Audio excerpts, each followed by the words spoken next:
Sejam bem-vindos à segunda parte da nossa aula sobre cerebelo, uma estrutura fundamental considerada o maestro do nosso sistema motor.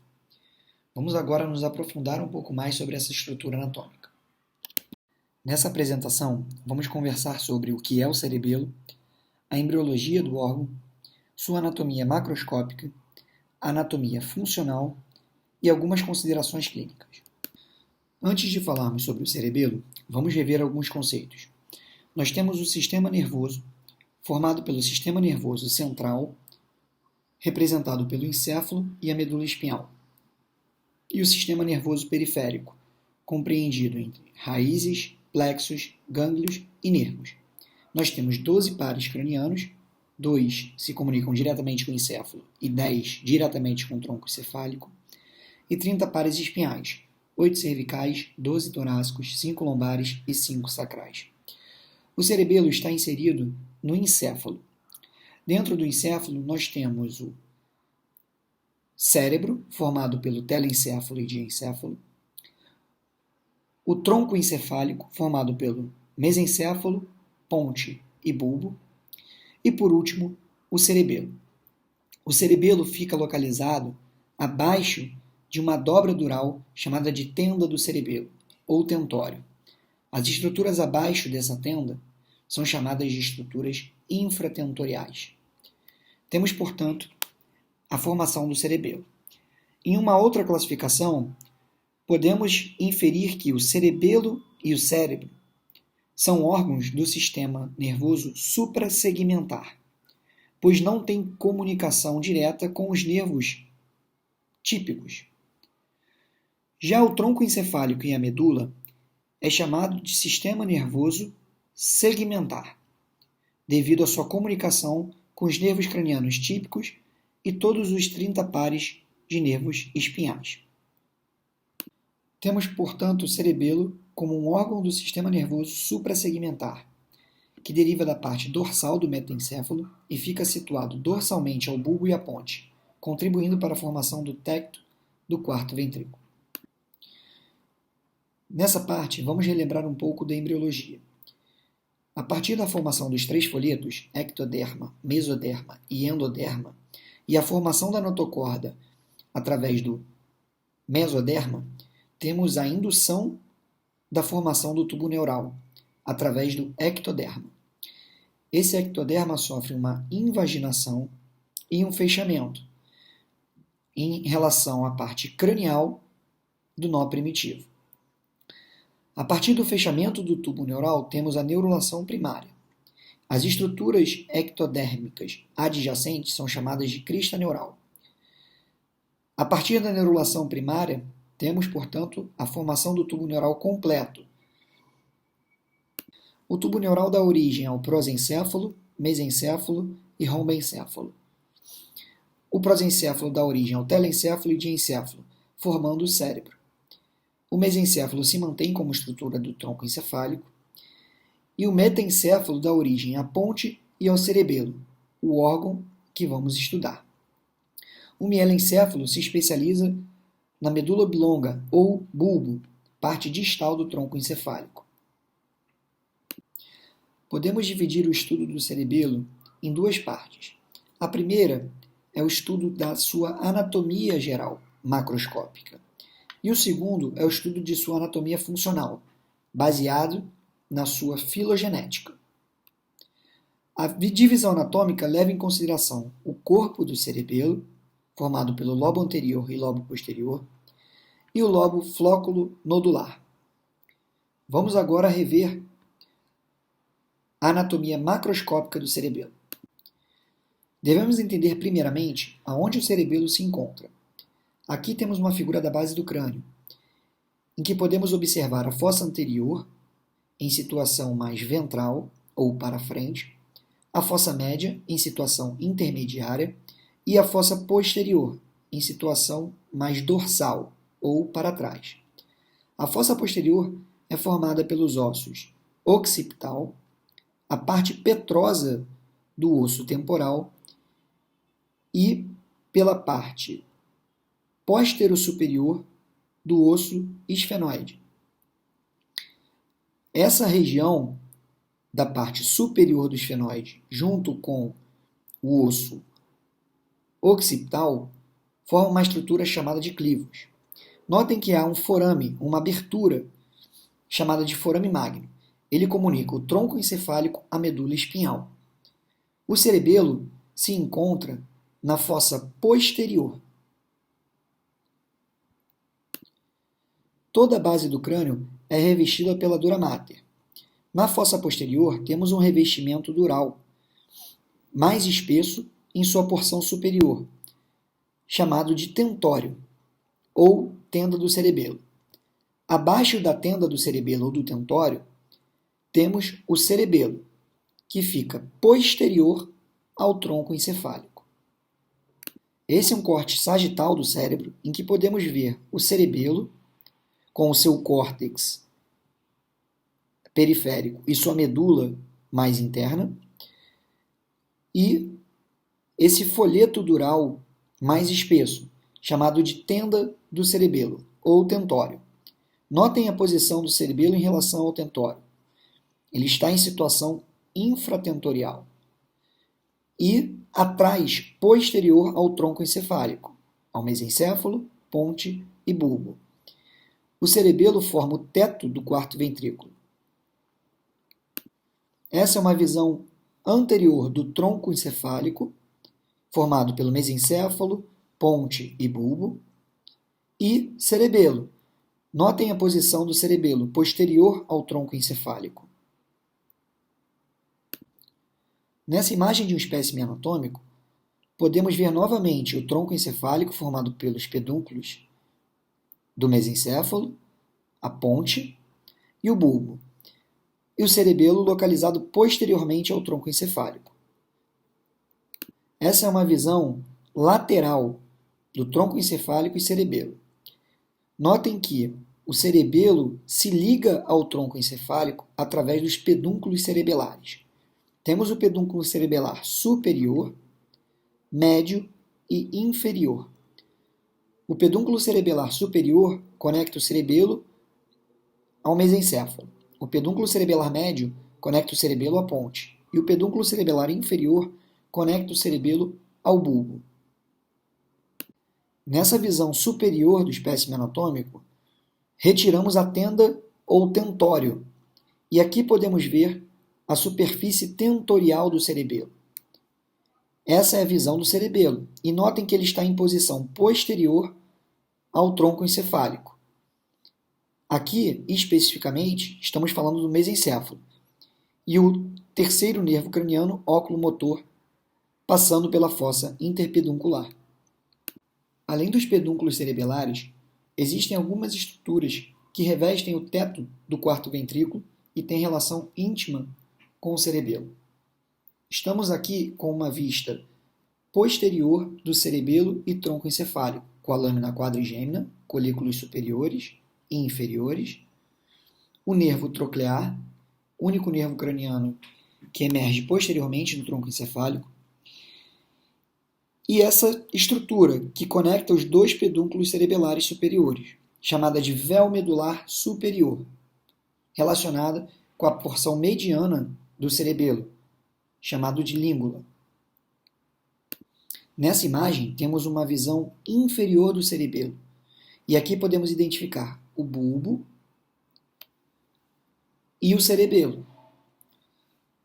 Conectando e fazendo parte do tecto do quarto ventrículo, temos o véu medular inferior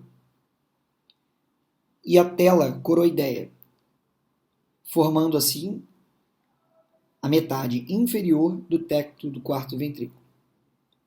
Aqui podemos ver já aberta essa região do véu medular inferior e tela coroide, e com uma visão inferior podemos ver superiormente os pedúnculos cerebelares superiores ao fundo da imagem. Nessa imagem foi retirado o tronco encefálico, e aqui podemos identificar o pedúnculo cerebelar médio e o pedúnculo cerebelar inferior. Notem que há uma tela coroide revestindo a porção inferior e anterior do cerebelo. Após ser retirada a tela coroide, podemos ver o nódulo e o flóculo lateralmente. O véu medular inferior é uma fina camada de substância branca que conecta o nódulo ao flóculo. O nódulo e flóculo formam o lobo flóculo-nodular. Nessa vista anterior do cerebelo, após ser retirado o tronco, podemos ver claramente o véu medular inferior, conectando o nódulo ao flóculo. Nessa visão posterior, grande parte do cerebelo foi removida e podemos identificar as conexões do cerebelo com o tronco encefálico, ou seja, os pedúnculos cerebelares superior, médio e inferior. Notem que o cerebelo é composto de um córtex de substância cinzenta e uma medula formada por substância branca. Além disso, dentro da substância branca, temos os núcleos cerebelares, formados por substância cinzenta. Lembra bastante a arquitetura do córtex cerebral. Por isso, o cerebelo é chamado de pequeno cérebro. Lembrando que anatomia é repetição, aqui podemos ver novamente o tronco encefálico disposto anteriormente ao cerebelo, formado pelo mesencéfalo, ponte e bulbo. O quarto ventrículo, em que temos o assoalho do quarto ventrículo, já identificado na aula de tronco encefálico, e o teto do quarto ventrículo, formado pelo véu medular superior e véu medular inferior. Notem a relação do cerebelo com o tronco encefálico. Ele está disposto posteriormente ao tronco encefálico. Aqui temos a abertura mediana do quarto ventrículo, ou forame de Magendie. O cerebelo possui íntima relação com o quarto ventrículo, sendo, portanto, uma estrutura chave na circulação licórica. Temos superiormente os ventrículos laterais, forame interventricular, terceiro ventrículo, aqueduto cerebral ou aqueduto de Sylvius e o quarto ventrículo. Notem que qualquer processo obstrutivo ou com efeito de massa no cerebelo poderá comprimir a circulação licórica e causar hidrocefalia. Na classificação proposta por Albert Hopf dos complexos neurovasculares, também foi incluído as estruturas do cerebelo. Temos o complexo neurovascular superior, formado pela artéria cerebelar superior, mesencéfalo, terceiro, quarto e quinto nervo craniano, a fissura cerebelo-mesencefálica, o pedúnculo cerebelar superior e a superfície tentorial do cerebelo, uma das três superfícies. No complexo médio temos a artéria cerebelar inferior anterior, a ponte, o sexto, sétimo e oitavo nervos cranianos, a fissura cerebelo-pontino, pedúnculo cerebelar médio e a superfície petrosa do cerebelo. No complexo neurovascular inferior temos a artéria cerebelar inferior posterior, o bulbo, nono, décimo, 11º e 12º nervos cranianos, a fissura cerebelo-bulbar, pedúnculo cerebelar inferior e a terceira superfície cerebelar, chamada de superfície suboccipital. Então temos três superfícies cerebelares: superfície tentorial, superfície petrosa e superfície suboccipital.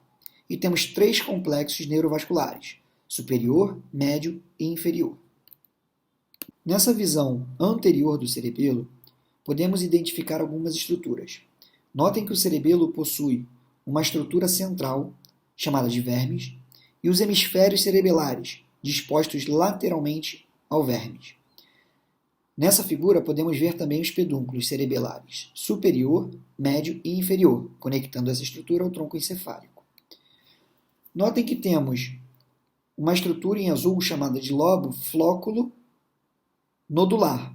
Temos dois flóculos e um nódulo, separados do restante do cerebelo pela fissura posterolateral. O restante do cerebelo é chamado de corpo do cerebelo. Temos o lobo anterior, em vermelho, e o lobo posterior, em verde. O lobo anterior é dividido pelo lobo posterior através da fissura prima ou fissura primária. Nessa simples figura, podemos revisar alguns pontos do cerebelo. primeiro a estrutura mediana, chamada de vermes. Lateralmente ao vermes temos os hemisférios cerebelares. Depois podemos dividir o cerebelo no lobo flóculo-nodular e no corpo do cerebelo. A fissura posterolateral divide o lobo flóculo-nodular do restante do corpo do cerebelo. O corpo do cerebelo é dividido em lobo anterior e lobo posterior, através da fissura prima, ou fissura primária. Temos na região do vermes a língula central cumen, no lobo anterior, e no lobo posterior nós temos o declive, folium, tuber, pirâmide e úvula. Em relação aos hemisférios e os lóbulos cerebelares, nós temos o lóbulo central, o lóbulo quadrangular, chamado de lóbulo quadrangular parte anterior, lóbulo quadrangular posterior, ou lóbulo simples, lóbulo semilunar superior, lóbulo semilunar inferior, o lóbulo biventre, relacionado à pirâmide, a tonsila, relacionada à úvula, e o flóculo, como disse, fazendo parte do lobo flóculo-nodular. Nessas imagens, podemos entender a disposição do cerebelo no seu vermes, na região mediana, os hemisférios cerebelares, lateralmente, e as folhas do cerebelo. Além disso, podemos ver as três superfícies, ou seja, a superfície tentorial, e aqui podemos ver o cerebelo, e à frente o mesencéfalo, com a lâmina quadrigeminal, o nervo troclear, saindo posteriormente no tronco encefálico, a superfície suboccipital, ou superfície inferior, e a superfície petrosa, em contato com a parte petrosa do osso temporal. Temos a fissura horizontal, nessa região, e a fissura cerebelo-pontino, com seu braço superior e o braço inferior, formando assim o ângulo ponto cerebelar. Nesse exemplo, podemos ver o quanto é importante sabermos a anatomia do cerebelo. Aqui temos uma estrutura cerebelar ultrapassando os limites do forame magno. Temos, portanto, uma hérnia cerebelar. E a estrutura responsável é a tonsila cerebelar, localizada lateralmente à pirâmide, que fica no verme cerebelar. Essa estrutura, a tonsila, que é lateral no hemisfério, ela se desloca inferiormente e pode comprimir o tronco encefálico, em especial o bulbo. Nessa região inferior do bulbo, nós temos o centro respiratório e centro vasomotor. Uma situação aguda de herniação de tonsila pode ser fatal para o paciente. Um exemplo é a hipertensão intracraniana, quando temos uma lesão por efeito de massa, por exemplo, um tumor, e realizamos uma punção lombar. Pode haver um gradiente de pressão e deslocamento do cerebelo inferiormente, comprimindo, através da tonsila, o tronco encefálico. Uma outra situação crônica é quando uma fossa posterior óssea é curta e não consegue abrigar todo o cerebelo. E aí, naturalmente, há um deslocamento, mas um deslocamento crônico, mais insidioso, causando alterações dos pares baixos, ou seja, do glossofaríngeo, vago, acessório e hipoglosso.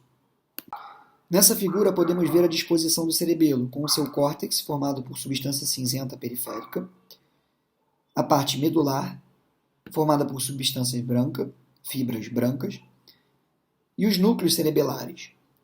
O mais lateral e maior é o núcleo denteado. O mais medial é o núcleo fastigial. Entre o núcleo fastigial e o núcleo denteado, nós temos o núcleo globoso e emboliforme.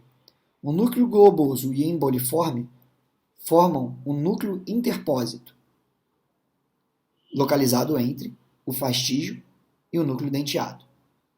Após conversarmos sobre a anatomia macroscópica do cerebelo, agora vamos falar sobre sua divisão funcional. O cerebelo é dividido em arquicerebelo, ou também chamado de vestíbulo cerebelo, em que temos o lobo flóculo-nodular, responsável pelo equilíbrio corporal, a relação dos olhos, cabeça e corpo. Notem que, inferiormente, nós temos o lobo flóculo-nodular, que filogeneticamente é o mais antigo, e por isso chamado de arquicerebelo.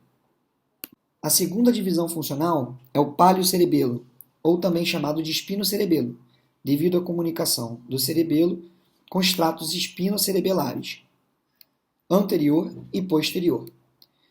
Ele é representado pelo lobo anterior, pela pirâmide e úvula, estruturas do verme cerebelar. Ele é responsável pelo tônus e marcha. A terceira divisão funcional é o neocerebelo ou cérebro-cerebelo, também chamado de ponto-cerebelo. Fica localizado anatomicamente na região dos hemisférios cerebelares. É responsável pela coordenação, ou seja, o planejamento motor e a correção do movimento, movimentos finos e coordenados. Notem que o neocerebelo está na região lateral. Para podermos avaliar melhor as divisões funcionais, vamos rever um pouco da histologia e fisiologia do cerebelo. O córtex é formado por 3 camadas. A mais externa é a camada molecular, formada por células estreladas em cesto e por fibras paralelas das células granulares. A segunda camada, intermediária, é a camada de Purkinje, formada por células de Purkinje. São as únicas células eferentes do córtex cerebelar. A terceira camada, mais interna, é a camada granular, formada por células granulares e células de Golgi. A região medular do cerebelo é formada por fibras mielínicas, com fibras aferentes que entram pelos pedúnculos cerebelares, superior, médio e inferior, fibras axonais das células de Purkinje, que são células eferentes do córtex cerebelar, e os núcleos cerebelares, o denteado, emboliforme, globoso e fastigial. O emboliforme e o globoso formam um núcleo interpósito. Aqui temos uma visão do córtex cerebelar, com as camadas molecular, de Purkinje e granular. Nesse detalhe do córtex cerebelar, podemos ver a camada molecular, as células de Purkinje, que são neurônios eferentes do córtex cerebelar, e a camada granular. Nessa imagem, podemos ver os detalhes das células de Purkinje e seus dendritos, além do corpo do neurônio. Como já disse, são células eferentes do córtex cerebelar. Esse é um circuito neuronal básico do cerebelo. Nós temos as células de Purkinje, que são células eferentes e fazem a inibição dos neurônios dos núcleos centrais, ou seja, do núcleo denteado, interpósito ou fastigial. As células de Purkinje sofrem a influência das fibras trepadeiras, que estimulam as células de Purkinje, e das fibras musgosas, que através das células granulares também vão ativar as células de Purkinje. Notem que tanto as fibras musgosas quanto as fibras trepadeiras também estimulam diretamente o neurônio dos núcleos centrais. Temos, portanto, uma modulação tanto negativa, através das células de Purkinje, ou positiva, das fibras musgosas e trepadeiras. Portanto, temos um circuito formado por fibras aferentes que chegam ao córtex cerebelar, ou seja, fibra trepadeira e musgosa, e fibras eferentes, formadas pelas células de Purkinje no córtex e do neurônio dos núcleos centrais na medula do cerebelo. As fibras trepadeiras fazem parte do trato ólivo-cerebelar, do complexo olivar inferior, responsável pela coordenação dos movimentos e da correção dos movimentos finos motores. As fibras musgosas são fibras aferentes dos núcleos vestibulares, dos tratos espinocerebelares e das fibras pontocerebelares, ou seja, do arque, palio e neocerebelo. Vamos agora rever a anatomia e fisiologia de cada divisão filogenética do cerebelo. Vamos começar pelo arquicerebelo, formado pelo lobo flóculo-nodular. Os impulsos chegam através da região vestibular, do vestíbulo, formado pelos canais semicirculares, utrículo e sacro. O nervo vestibular, que vem junto com o nervo vestíbulo-coclear, então a parte vestibular do nervo, carrega impulsos de propriocepção até os núcleos vestibulares. Dos núcleos vestibulares, nós temos fibras vestíbulo-cerebelares, fibras aferentes ao cerebelo. Em que região? A região do lobo flóculo nodular. A partir disso, temos no córtex cerebelar fibras que vão fazer comunicação com o núcleo fastigial e do fastígio até os núcleos vestibulares. Dos núcleos vestibulares, temos duas possibilidades. Os núcleos vestibulares laterais vão fazer sinapses através do trato vestíbulo-espinhal com neurônios da medula espinhal, fazendo uma integração da propriocepção da cabeça com o restante do corpo, principalmente a musculatura axial. Com a eferência do cerebelo através da fibra fastígio vestibular e a chegada dessas fibras nos núcleos vestibulares mediais, nós temos a integração da propriocepção com os núcleos motores da musculatura extrínseca ocular, através do fascículo longitudinal medial. Temos a integração, então, vestíbulo-ocular. Dependendo dos movimentos da cabeça, teremos as correções das sácades, dos olhares. Portanto, o arquicerebelo faz parte do equilíbrio corporal em um tripé dos olhos, a cabeça e o restante do corpo. E, além disso, participa da motricidade ocular. Esse é o arquicerebelo, a forma mais antiga filogeneticamente. Nessa imagem, podemos ver a parte eferente do arquicerebelo, através do núcleo vestibular lateral.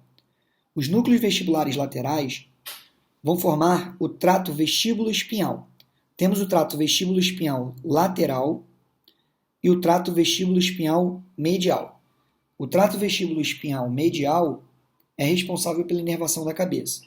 E o trato vestíbulo-espinhal lateral é responsável pela inervação axial do corpo, mantendo a relação da cabeça e corpo com os olhos e, portanto, o nosso equilíbrio corporal. A segunda divisão filogenética do cerebelo é o paliocerebelo, localizado na zona medial e intermédia do cerebelo, ou seja, na região do vermes e adjacente ao vermes.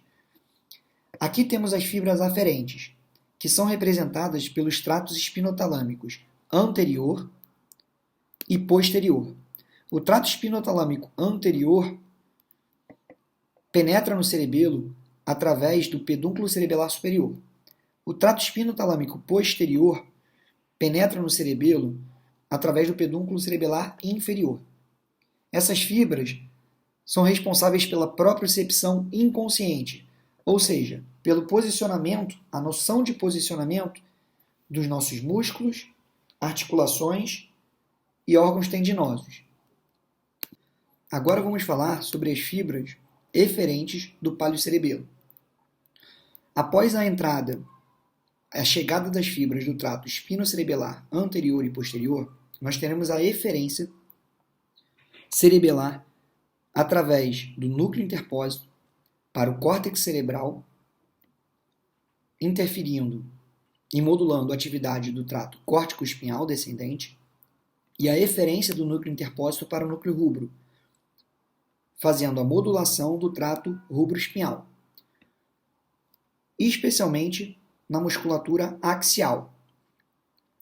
O estímulo a essas vias descendentes do trato córtico-espinhal e córtico e rubro-espinhal vão interferir no tônus muscular, na nossa postura e na fala. Alterações no paliocerebelo, portanto, vão causar desestruturação ou hipotonia, alteração na postura com perda do equilíbrio e alteração na fala, uma fala mais pastosa, chamada de fala escandida ou fala ebriosa. Ainda assim, a estimulação do trato córtico-espinhal e do trato rubro-espinhal também é responsável pelo controle motor fino. Então, o paliocerebelo já inicia a coordenação desses movimentos finos. A principal função na modulação e coordenação motora é na terceira divisão, e é sobre ela que vamos falar agora. Vamos falar, portanto, da terceira divisão filogenética, o neocerebelo, localizado na zona cerebelar lateral. Os impulsos da área motora chegam através das fibras córtico-pontinas e ponto-cerebelares. Esses impulsos carregam informações motoras. O cerebelo responde com eferência através do núcleo denteado e as fibras denteado-talâmicas ou denteado-rubro-talâmicas. Essas fibras têm projeções corticais e fazem a coordenação, controle e planejamento de movimentos. Reparem que o hemisfério direito cerebral tem influência no hemisfério esquerdo cerebelar. Mas a lesão no cerebelo esquerdo produzirá sintomas de coordenação, controle e planejamento dos movimentos no mesmo lado, pois as vias cerebelares são duplamente cruzadas. Vamos agora entender um pouco mais sobre isso. Se nós temos estímulos do lado direito do córtex vindo para o cerebelo esquerdo, e nós temos a eferência de estímulos cerebelares ao córtex direito do cerebelo esquerdo, se lesarmos o nosso cerebelo esquerdo, perderemos o controle e coordenação nos movimentos no hemisfério direito, que coordena o dimídio esquerdo. Ou seja, a lesão no cerebelo esquerdo produzirá sintomas no dimídio esquerdo. Por isso, as lesões cerebelares são ipsilaterais. Lesões no cerebelo esquerdo produzem sintomas no lado esquerdo. Lesões no cerebelo direito produzem alterações no dimídio direito. Agora vamos rever as síndromes cerebelares. Se tivermos lesões no arquicerebelo, teremos alterações dos movimentos extraoculares, um nistagmo, que é um movimento involuntário de Sacades, e a perda do equilíbrio postural. Teremos a incapacidade de ficarmos em pé, devido à lesão do lobo flóculo-nodular, do vestíbulo cerebelo. As lesões no páreo-cerebelo, ou espinocerebelo, localizado no vermes, vai produzir uma perda de equilíbrio, com uma marcha atáxica, uma fala escandida, pois o controle vocal está localizado no vermes, uma hipotonia, devido à diminuição do estímulo dos tratos córtico-espinhal e rubro-espinhal, um erro na execução motora, com dismetria, uma incapacidade de dosar um determinado movimento motor. Uma lesão no neocerebelo ou no cérebro-cerebelo, na zona lateral, o paciente vai apresentar um atraso no início do movimento, ou seja, no planejamento motor. Ele vai ter uma decomposição do movimento, pois ele não vai conseguir corrigir o seu movimento automaticamente. Uma disdiadoxinesia, ou seja, a incapacidade de fazer movimentos alternados de forma rápida. Ele vai ter uma manobra do rechaço positivo por uma falta de coordenação da musculatura antagonista e agonista, um tremor ao final do movimento, um tremor de intenção, pois ele não vai conseguir realizar um movimento de coordenação fina. A dismetria também pode acontecer. E isso tudo pode gerar uma ataxia apendicular, uma falta de coordenação no seu movimento, além de uma lateropulsão, uma tendência à queda para o mesmo lado.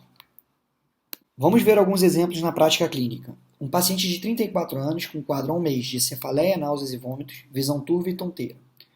Os vizinhos notaram que seus olhos ficaram tremendo. No exame tem um nistagmo vertical com batidas para cima, um papiledema bilateral e, durante o exame, 2 episódios de vômito. O exame de imagem demonstrou uma lesão na região cerebelar inferior, no lobo flóculo-nodular.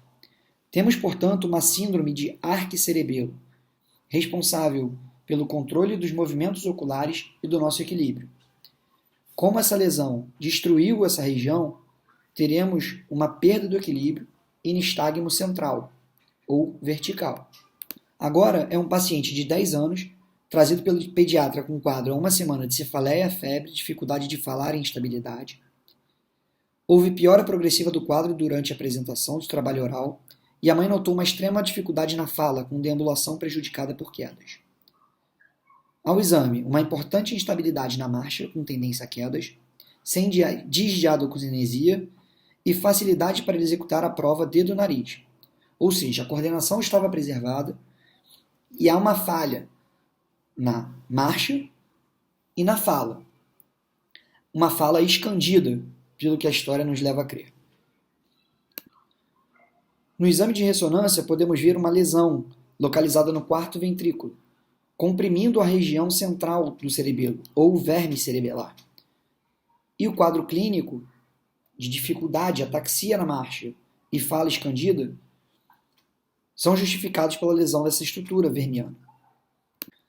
Por último, um paciente de 76 anos com história de tabagismo pesado relata quadro de dificuldade progressiva de caminhar há aproximadamente 4 meses. Não conseguem ficar em pé por se sentir instável. A esposa supôs que o paciente estava bêbado, com uma cefaleia diária. Há uma marcha instável com lateropulsão para a direita, uma dismetria da prova dedo-nariz, uma disdiadocinesia e um rebote positivo à direita. Ou seja, esse paciente tem uma instabilidade na marcha e uma alteração na coordenação à direita. Então, temos uma síndrome cerebelar à direita, do neocerebelo, ou cérebro-cerebelo, uma dificuldade na coordenação. Então, essa lesão supostamente está localizada no hemisfério cerebelar à direita.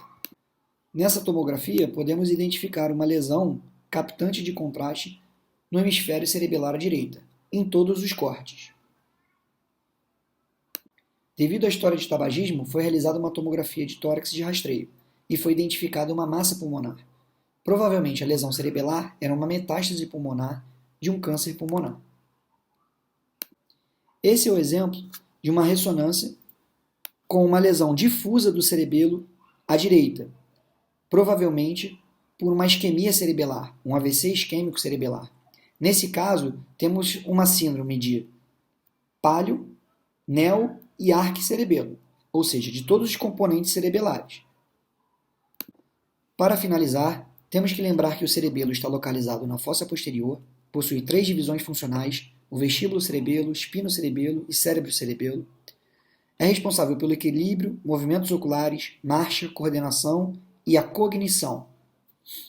O quadro clínico é ipsilateral à sua lesão. Muito obrigado, pessoal, e até a próxima aula.